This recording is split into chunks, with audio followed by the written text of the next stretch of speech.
আসসালামু আলাইকুম, how are you all today. Sajib English কেয়ারের পক্ষ থেকে সবাইকে স্বাগত জানাচ্ছি। আজকে একটি ক্লাস করব নাউনের উপর। আমরা জানি নাউন সর্বমোট 5 প্রকার। তো নাউনকে আমরা দুই ভাগে ভাগ করতে পারি গণনার ভিত্তিতে। গণনার ভিত্তিতে নাউন দুই প্রকার, countable noun, uncountable noun. Countable noun কত প্রকার? 3 প্রকার: proper noun, common noun, collective noun. Uncountable noun কত প্রকার? যেগুলো গণনা করা যায় না, পরিমাপ করা যেতে পারে: ম্যাটেরিয়াল নাউন, অ্যাবস্ট্রাক্ট নাউন। আবার বস্তুগত অবস্তুগত এই দিক থেকে নাউন দুই প্রকার: কনক্রিট নাউন, অ্যাবস্ট্রাক্ট নাউন। এখান থেকে আনকাউন্টেবল থেকে এই ম্যাটেরিয়াল নাউনও হচ্ছে আপনার কনক্রিট নাউন, কারণ এটাকেও বস্তুগত নাউন, এটাকে ধরা যাবে, ছোঁয়া যাবে, স্পর্শ করা যাবে। তো আসেন দেখি আমরা এখানে উপরে দুইটা বাক্য লিখেছি।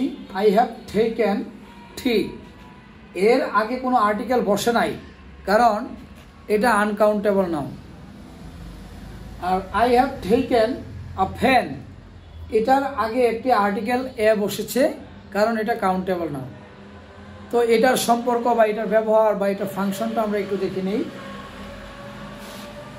দেখেন, কাউন্টেবল নাউন 3 প্রকার: proper noun, common noun, collective noun. তো প্রপার নাউনের প্রথম অক্ষর বড় হাতের হবে, যেমন মাসুম, এটা একটা নির্দিষ্ট নাম। বাংলাদেশ, এটা একটা নির্দিষ্ট নাম। প্রপার নাউনের প্রথম অক্ষর বড় হাতের অক্ষর হবে, এদের আগে এ অথবা এন বসে না। কিন্তু কমন নাউন আর কালেকটিভ নাউন, এদের আগে অবশ্যই একটি এ অথবা এন বসাতে হবে, আর এদেরকে প্লুরালও করা যাবে। যেমন বয়, সব মানুষের সাধারণ, মানে বালকদের সাধারণ নাম হচ্ছে বয়। আবার দেশ, বাংলাদেশ একটা দেশ, ভারত একটা দেশ, জাপান একটা দেশ, মালয়েশিয়া একটা দেশ, সিঙ্গাপুর একটা দেশ, সবগুলোই দেশ। এটা নির্দিষ্ট কোনো দেশের নাম না, এটা কমন নাউন। আর ফ্যামিলি, এটা হচ্ছে কালেকটিভ নাউন। ফ্যামিলি কি একজন দিয়ে হয়? না, ফ্যামিলি একজন দিয়ে হবে না, এটা কালেকটিভ নাউন। গ্রুপ, গ্রুপ কি একজন দিয়ে হবে? না, এটা হবে না, এটা কালেকটিভ নাউন। ক্লাস, ক্লাস কি একজন দিয়ে হয়? না, এটা হবে না, এটা কালেকটিভ নাউন। লাইব্রেরি কি একটা বই দিয়ে হয়? না, তাহলে লাইব্রেরিটাও কালেকটিভ নাউন। তাহলে proper noun, common noun, collective noun. মনে রাখতে হবে এই কালেকটিভ নাউন আর এই কমন নাউনের পূর্বেই আপনার এ অথবা এন বসে, আর এদেরকে প্লুরাল করা যায়। কমন নাউন হয় আর্টিকেল সাথে নিয়ে বসবে, অথবা এটা প্লুরাল হয়ে যাবে। আমি কি বলতে পারবো আই হ্যাভ পেন? না, আই হ্যাভ আ ফ্যান। আমি কি বলতে পারবো I have friend? No, I have a friend. আমি কি বলতে পারবো আই এম টিচার?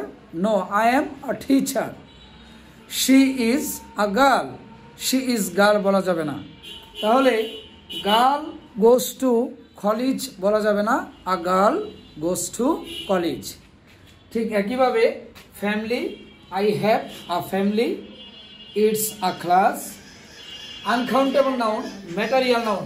গোল্ড, আপনি গণনা করতে পারবেন না যে একটা গোল্ড, 2টা গোল্ড, 3টা গোল্ড। আয়ন, আমরা আয়রন বলি, এটাকে আয়ন, এটাকেও গণনা করা যাবে না। আপনি পরিমাপ করতে পারবেন কিন্তু গণনা করতে পারবেন না, এটা হচ্ছে ম্যাটেরিয়াল নাউন। আর অ্যাবস্ট্রাক্ট নাউন, ধরা যাবে না, ছোঁয়া যাবে না, গণনা তো দূরের কথা, ধরা ছোঁয়াও যাবে না, শুধু উপলব্ধি করতে পারবেন।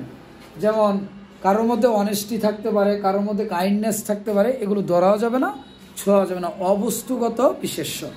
Thank you for watching the video.